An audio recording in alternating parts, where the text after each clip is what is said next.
Halfway down the stairs, I heard this pop. It sounded like fireworks, but it was November, so I figured it was probably just my headache and went down the rest of the stairs.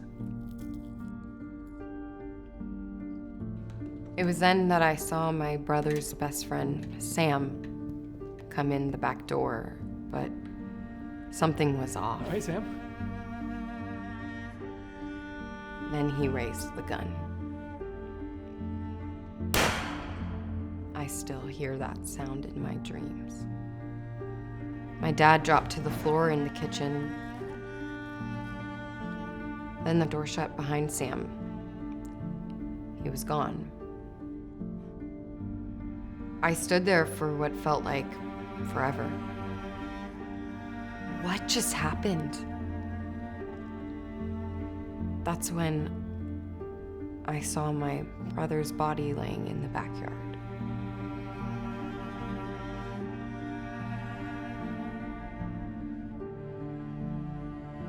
In college, I went down a healing wormhole. I was committed to getting over Sam's betrayal. I was convinced that my failed relationships, my lack of self-confidence, were because of Sam. I sat in therapist chairs, read all the self-help books, and I even went on a silent meditation retreat. I wanted to put it all behind me, but none of it worked. The first step in realizing why to even forgive Sam was seeing that forgiveness is designed for me. It has nothing to do with Sam, ultimately, and everything to do with setting me free. I was looking up a bunch of stuff on forgiveness when I came across a quote that had a huge impact on me. What is absolutely fundamental is that Judaism represents, for the first time in history, a morality of guilt rather than shame. In guilt cultures, there is a fundamental distinction between the person and his or her acts. It was the act that was wrong, not the person.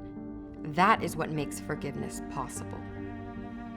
My answer started to appear the moment I realized that I didn't want to separate Sam from his actions. But if I couldn't separate him from what he did, I would never be able to forgive. In my Google spiral, I found this piece by a Rabbi, Jonathan Sacks, that said, you can't forgive something that didn't happen to you.